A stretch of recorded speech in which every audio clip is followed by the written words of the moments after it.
Brad, eventually things slow down in a playoff series. I don't want to say slow down, but kind of settle into hockey again. But in game one, there is this explosion of energy, excitement, anticipation, and the way things kind of go in the first period can be chaotic. Does the team need to play any differently, in your opinion? Like game one for this Leafs team, I just feel like, they've got Shen in the lineup. They've got a heavier group. I don't know that that's always how they'll want to present, but do you think game one is different in terms of tone setting for a playoff series? Well, I think, it's the best series or best of all of them. Obviously, you get great matchups, but round one is always exciting. I mean, it's always presents itself for the upset or for these uncommon things to happen. I just think for these players to understand exactly who they are, what they can do, and what their limits are. Luke Shen, we don't want Luke trying to dangle down the middle of the ice, right? We want him to finish checks, outlet passes, clear out the front of the net. And if he does that, he's doing his job. And I played with Luke when he was a young guy. I'm really excited that Luke's back in Toronto, by the way. For all these other players, identify who you are, where your strengths are, but learn how to put a different hat on at the special moments, whether that's blocking a shot for a player that doesn't typically get in the shot lanes. It's a guy that doesn't throw the big hit and finds himself in the position where he can lay a guy out behind the net. All those physical, interactions, they pay off in a series, down the line. And then skill takes over. Your goaltender has to be better than the other guy at the other end of the ice.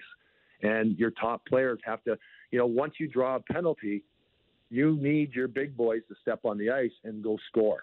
And this, again, I think this series is going to come down to, I think goaltending is going to be good on both ends. It's going to come down to special teams. Once again, a weak penalty, a selfish penalty may end up hurting either team. And because really, if you look at both these teams, their strengths, the biggest strength of each team is their top 4, 5, 6 forwards. And that can actually apply pressure on the power play. Got to defend.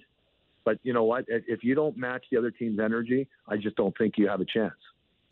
We're talking to Brad May, former National Hockey League player and Stanley Cup champion. Mayday, is Tampa Bay going to try to drag the Leafs into the alley here? And, if you were on the Leaf coaching staff, what would you be telling an Aston Reese or a Chari or a Lafferty or Luke Shen on what to expect and how to handle it?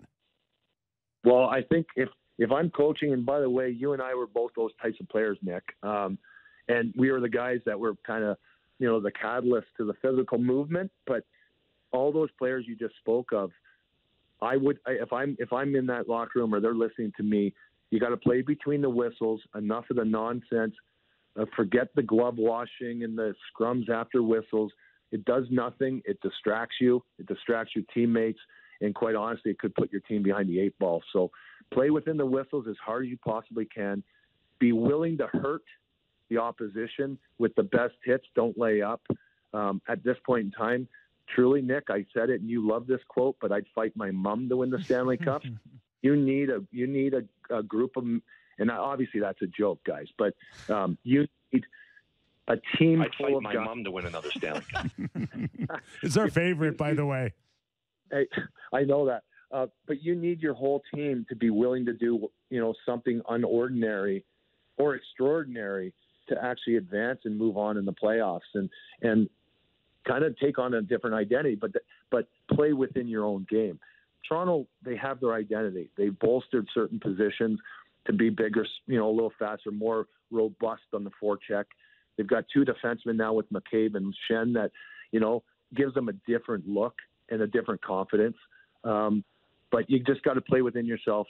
Do not take the stupid penalty because really that's the threat. The threat of the fight back in our day was a fight.